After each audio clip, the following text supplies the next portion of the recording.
Salut à tous les amis, j'espère que vous allez bien. On débriefe le match entre le Barça et l'Espagnol de Barcelone qui vient tout juste de se terminer. Donc c'était le match clé pour le Barça après une victoire du Real Madrid hier à la dernière minute qui a empêché le Barça de célébrer dès hier soir son titre de champion d'Espagne. Il fallait absolument gagner pour le Barça ce soir pour être champion donc contre l'Espagnol sur le terrain du rival, et ça a été fait sur le score de 2-0, un but magnifique de Yamal et un but de Fermín López en fin de match. Bon, on va débriefer le match, on va pas se mentir, ça n'a pas été un grand match de football, on le savait, les matchs coup près, compliqués sur le terrain d'un rival comme l'est l'Espagnol.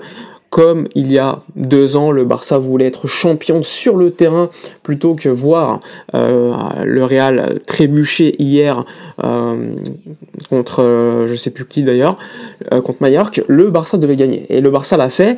Alors je vous l'ai dit, c'était pas un grand match, pourtant Hansi Flick a mis un 11 très compétitif, 11 limite de gala, même s'il n'y avait pas Alejandro Balde dans le 11 titulaire, c'était Gérard Martin, sinon le reste du 11 était attendu, avec le retour de Robert Lewandowski, et vu que Ferran Torres souffrait donc d'une blessure puisqu'il a été opéré de l'appendicite, bon c'est pas une blessure liée au football, mais il était absent, il est d'ailleurs absent pour la fin du championnat d'Espagne, eh bien on s'attendait au 11 mis en place par Flick.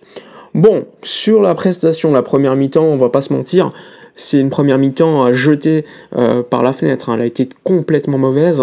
L'Espagnol a même eu 2 situations où franchement, s'il n'y a pas un bon Chesney, ça peut finir au fond. Il y a une première situation dès le début du match où ça passe à côté des buts. Et ensuite, il y a une grosse parade de Chesney sur un 1 contre 1 contre Puado, qui est le meilleur joueur normalement de cette équipe de l'Espagnol. Mais globalement, on n'a pas vu d'occasion. Il y a une frappe de Lewandowski juste à côté et une frappe de Rafinha trop mal. Sinon, on s'est beaucoup ennuyé. Le Barça n'a pas été suffisamment créatif. Alors évidemment, il y a très peu d'espace dans cette défense de l'Espagnol, qui met beaucoup d'intensité, qui se bat. Et finalement, le Barça a trouvé et a fait la différence en seconde mi-temps avec Lamine Yamal. D'ailleurs, il y a eu la rentrée de Cubarsí à la place de Araujo en seconde mi-temps, et Balde aussi a remplacé Gérard Martin, et ça a beaucoup aidé, parce que, on va pas se mentir, il y a un saut qualitatif énorme entre Cubarsí, Araujo et Balde, Gérard Martin, et je pense que là aussi ça va être l'un des gros travaux à effectuer lors du mercato pour se renforcer avec des vraies pistes, des alternatives sur le banc.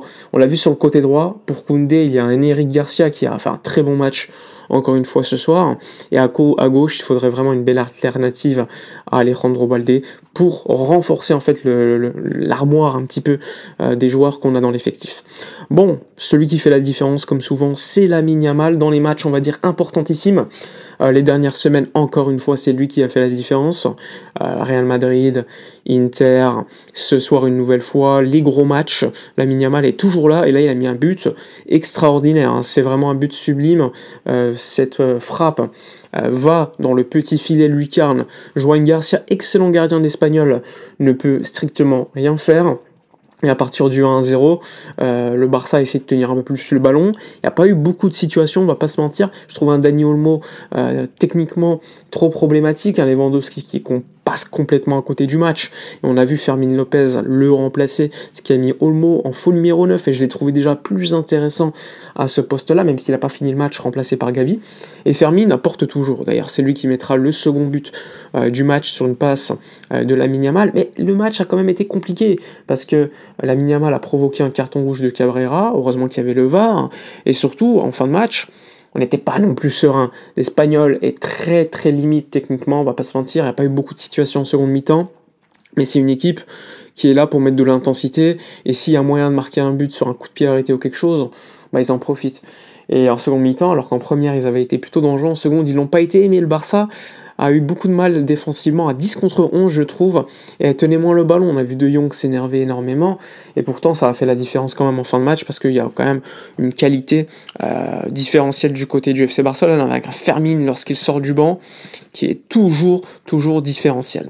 Bon, le plus important c'est cette victoire 2-0 du Barça, champion d'Espagne, une nouvelle fois, après 2 ans, sur le terrain une nouvelle fois de l'Espagnol de Barcelone. Ça signifie donc triplé national pour Hansi Flick, avec surtout plus de 150 buts cette saison, donc une Liga gagnée largement méritée. Le Barça a perdu 4 points depuis décembre en Liga, contre Getafe, match nul, contre le Betis, match nul, donc depuis le Barça gagne tous les matchs.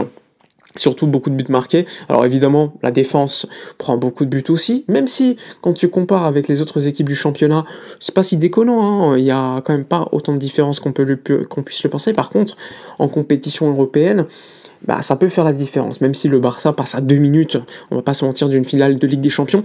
Cette saison est largement et un succès. Je le rappelle, en août, si je vous avais dit que le Barça allait faire triplé national, en battant chaque fois le Real Madrid, 4 victoires en plus en Classico, et qu'en plus de cela, tu vas en demi-finale de Ligue des Champions, et vu franchement ce qui s'est déroulé lors du match, tu pouvais espérer aller encore plus loin, eh bien je pense que peu de gens y auraient cru. Donc c'est également le travail d'Hansi Flick, du club, qui sont à signaler. Donc évidemment, il y a eu quelques embrouilles en fin de match, parce que le Barça évidemment voulait célébrer son titre, comme il y a 2 ans. Il y a 2 ans, c'était un bordel, parce que franchement, c'était lamentable, hein. T'avais tout le public qui était entré sur le terrain. On avait vu Kessie et Christensen essayer de s'enfuir. C'était assez marrant. Mais bon, là, il y a eu beaucoup plus de contrôle de sécurité. Ça n'a pas empêché qu'il y ait un accident à l'extérieur du stade. Heureusement, pas de victimes à noter. Donc c'était une voiture avec une conductrice qui, dans la panique, a foncé sur des supporters de l'Espagnol. Heureusement, beaucoup plus de peur que de mal, quelques blessés, mais rien de très grave. Et heureusement, parce que sinon, je pense pas que le match aurait repris, parce que évidemment, ça aurait été un événement tragique. Mais bon, ce soir, le plus important, c'est cette victoire du FC Barcelone, une nouvelle fois titrée. En plus de ça, sur le terrain de l'Espagnol, Lamine Yamal se rapproche peut-être du Ballon d'Or, je ne sais pas. Ça dépendra peut-être du match du Paris Saint-Germain en finale de Ligue des Champions. Mais en tout cas, il continue de gagner des places vers ce trophée individuel à 17 ans. C'est le meilleur joueur du monde, je pense, pour tout le monde, on va pas se mentir. Même s'il n'y a pas Ligue des Champions à la fin. Beaucoup de joueurs ont gagné le Ballon d'Or sans avoir gagné la Ligue des Champions, surtout quand il n'y a pas d'individualité qui sortent du lot, même si là ça peut être le cas avec le PSG cette saison. Je pense que franchement le meilleur joueur du monde, on est tous d'accord pour dire que c'est Yamal.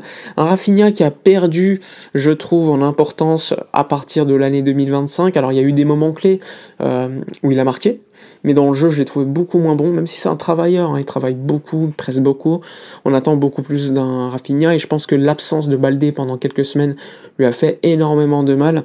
Et Lewandowski, peut-être aussi que Ferran Torres la saison prochaine aura peut-être beaucoup plus d'importance, parce qu'un Robert Lewandowski avec 1 an de plus, il faudra également voir à quel niveau.